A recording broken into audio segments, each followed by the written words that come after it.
तो चलिए आज हम जानते हैं क्लास 10 केमिस्ट्री 4 चैप्टर, ठीक है, जिसका नाम है कार्बन तथा इनके यौगिक अर्थात कार्बन एंड इट्स कंपाउंड। ठीक है, तो पहले हम इंट्रोडक्शन जानते हैं, इसके बाद इसके बारे में मतलब कार्बन के बारे में जान जाएंगे और उसके बाद हम आगे की बातें करते हैं। तो देखिए चैप्टर का नाम क्या है, कार्बन तथा इनके यौगिक। इंट्रोडक्शन में जानते हैं कि कार्बन एक रासायनिक तत्व है। क्या है? तो केमिकल एलिमेंट है जिसका प्रतीक अर्थात संकेत C होता है तथा परमाणु क्रमांक यानी एटम नंबर कितना होता है, एटॉमिक नंबर 6 होता है। ठीक है, अब देखिए यह हमारे जीवन का आधारभूत संरचना है। आधारभूत संरचना कहने का मतलब है कि हमारा जीवन इसी पर टिका हुआ है, अर्थात हम कार्बन के बिना हमारा जीवन क्या है, अधूरा है। यह हुआ आधारभूत संरचना हुआ।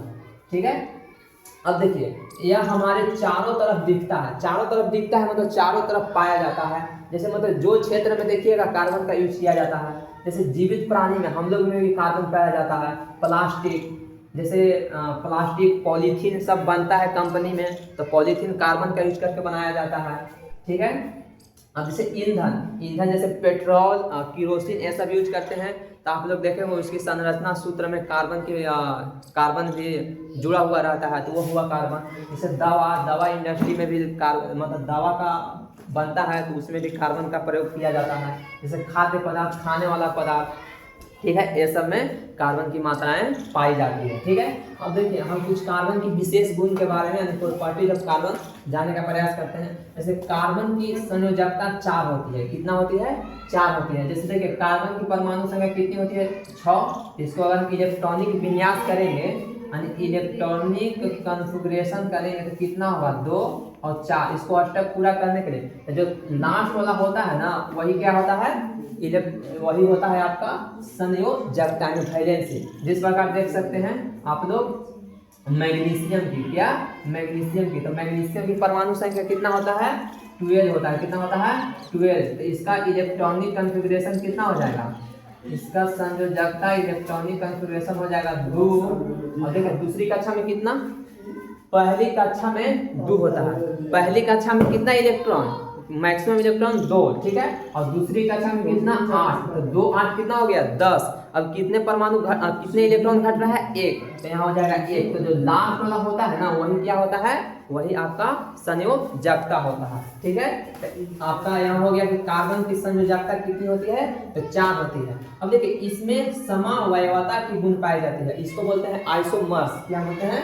आइसोमर्स की गुण पाई जाती है। मतलब आइसोमर्स का मतलब होता है ना कि यह बताता है कि इसमें किस प्रकार की बंध होगी।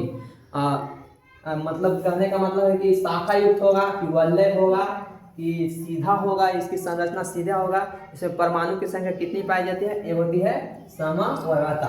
ठीक है, अब देखिए अतः यह अपने जैसे दूसरे कार्बन से, जब इसमें समवयवता की गुण पाई जाती है तो अपने जैसे दूसरे कार्बन से लंबी श्रृंखला बना सकता है। जैसे ना जानते हैं इथेन, इथेन का सूत्र क्या होता है? C2H6 होता है। ठीक है, तो ये देखिए कार्बन फिर जुटेगा यहाँ पर कार्बन। ठीक है, अब इस कार्बन है तो एक कार्बन कितने इलेक्ट्रॉन, एक कार्बन में 4 बंध बनता है। तो एक इधर हो गया, देखिए एक बंध है ना, इसका भी है इसका भी, दोनों साझा कर रहा है, तो 3 और इधर हो जाएगा और इसका भी 3 इधर हो जाएगा। ठीक है, तो यहाँ पर हाइड्रोजन जुड़ जाएगा, ये होता है C6H6। इसको बोलते हैं इथेन बोलते हैं। क्या बोलते हैं? इथेन। तो यहाँ पर देखिए हाइड्रोजन जुड़ जाएगा, यहाँ भी हाइड्रोजन, यहाँ भी हाइड्रोजन, यहाँ भी हाइड्रोजन, यानी इसकी संरचना क्या हो गई? देखिए यह अपने जैसे दूसरे कार्बन से लंबी श्रृंखला बना रही है, तो बोल सकते हैं कि इसमें समवयवता की गुण पाई जाती है। अब देखिए इनकी संरचना स्ट्रक्चर देखिए स्ट्रेट होती है, यह ब्रांच युक्त होता है। ठीक है, शाखा युक्त होता है। शाखा युक्त कहने का मतलब है कि ब्रांच के रूप में लिखा हुआ रहेगा। जैसे मैं देखिए समझिएगा, जैसे मैं यहाँ लिखा रहेगा आपका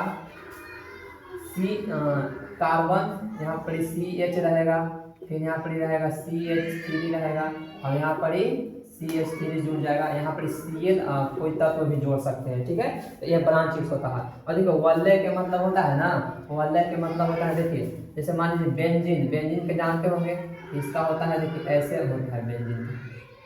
ठीक है, इस प्रकार से बनता है, ये हो गया वलय हो गया। ठीक है, बेंजीन का होता है C6H6, इसका होता है ये वलय के आकार हो गया।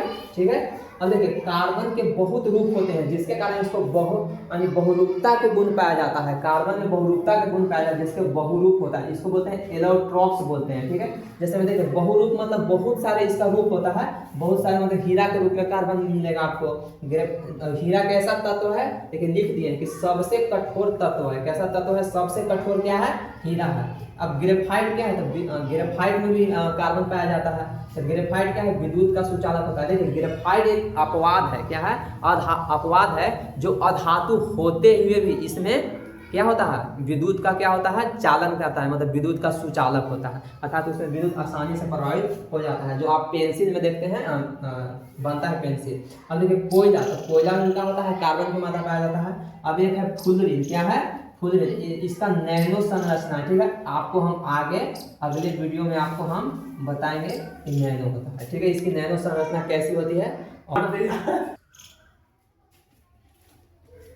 तो चलिए, आपको उम्मीद है कि समझ में आया होगा। देखिए यहाँ पर हम थोड़ा सा गलत लिख दिए थे, यहाँ पर क्या होता है C2H6 होता है। क्या होता है, C2, क्योंकि इसका देखिए फार्मूला होता है ना C2H2n+2 से आता है। ठीक है, तो यहाँ पर देखिए कार्बन 2 रखिएगा तो कितना आ जाएगा, 6 आ जाएगा, इसलिए इथेन होता है। हम आपको बताएंगे अगले वीडियो में बताएंगे कि इथेन का सूत्र कैसे होता है, इसकी संरचना क्या होती है, इसका फार्मूला क्या होता है, और एक कार्बन को क्या बोलते हैं, 2 कार्बन को क्या बोलते हैं, 3 कार्बन को क्या बोलते हैं। ऐसे आपको हम 10 से 15 तक बताएंगे और आप खुद निकाल लेंगे, आप खुद इसका नामकरण कर देंगे। ठीक है, तो देखिए हमने यहाँ पर क्या क्या बताया, एक बार रिवाइज करवा देते हैं। ठीक है, तो देखिए हमने पहले इंट्रोडक्शन बताया कार्बन के बारे में। ठीक है, तो कार्बन क्या है, तो कार्बन एक तत्व है। कैसा है, क्या है, तो तत्व है जिसकी परमाणु संख्या कितना होता है, 6, और संकेत क्या होता है, देखिए बोर्ड पर लिखे हुए, इसका प्रतीक क्या होता है, C,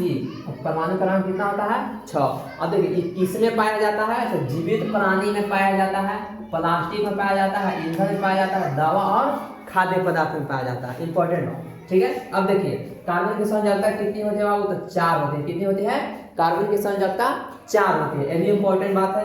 अब देखिए इसमें समवायवता की गुण पाई जाती है, अर्थात यह अपने जैसे दूसरे कार्बन के साथ जुड़कर एक नए यौगिक का निर्माण कर सकता है। ठीक है, एक होता है। अब देखिए कार्बन के बहुत रूप होता है, आप लोग बोल सकते हैं अपरूप। क्या बोलिएगा, अपरूप, यानी कार्बन के अपरूप कौन कौन होते हैं, तो कार्बन के अपरूप क्या है, हीरा, क्या है, हीरा है, ग्रेफाइट है, कोयला है, और एक फ्लूरीन है। ठीक है, आपसे एग्जाम में पूछ सकता है 4 ऑप्शन बनाकर। ठीक है, अब देखिए एक होता है कार्बनिक यौगिक। कार्बनिक यौगिक मतलब क्या होता है, यानी ऑर्गेनिक कंपाउंड। तो वे यौगिक जो मुख्य रूप से कार्बन और हाइड्रोजन से मिलकर बनता है, जो मुख्य रूप से कार्बन और हाइड्रोजन से मिलकर बनता है, उसको क्या कहते हैं, कार्बनिक यौगिक कहते हैं। जैसे में देखिए CH4, ठीक है, CH4 मीथेन है। ठीक है, मीथेन का सूत्र क्या होता है, CH4, तो ये हो गया आपका।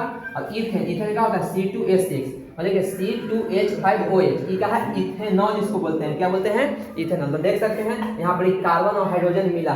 देखिए ये जरूरी नहीं है कि यह कार्बन के साथ ही मिलेगा, और अन्य तत्व जैसे नाइट्रोजन के साथ भी मिलकर बना सकता है, ऑक्सीजन के साथ भी मिलकर बना सकता है, लेकिन इसका मुख्य परिभाषा यही होता है कि वे यौगिक जो मुख्य रूप से कार्बन और हाइड्रोजन से मिलकर बनता है, उस यौगिक को हम लोग क्या कहते हैं, कार्बनिक यौगिक अर्थात ऑर्गेनिक कंपाउंड कहते हैं। ठीक है, जैसे मैं बता दिए, देखिए ये इंपॉर्टेंट है, इथेनॉल है ना, यही शराब का सूत्र होता है, जिसको बोलते हैं दारू। ठीक है, तो ठीक है, उम्मीद है कि समझ में आया होगा, और आप लोग अगले वीडियो का इंतजार करिए, मैं बनाऊंगा इस पर, और आगे बहुत इंपॉर्टेंट वीडियो होने वाला है। आज के लिए इतना ही, धन्यवाद, जय।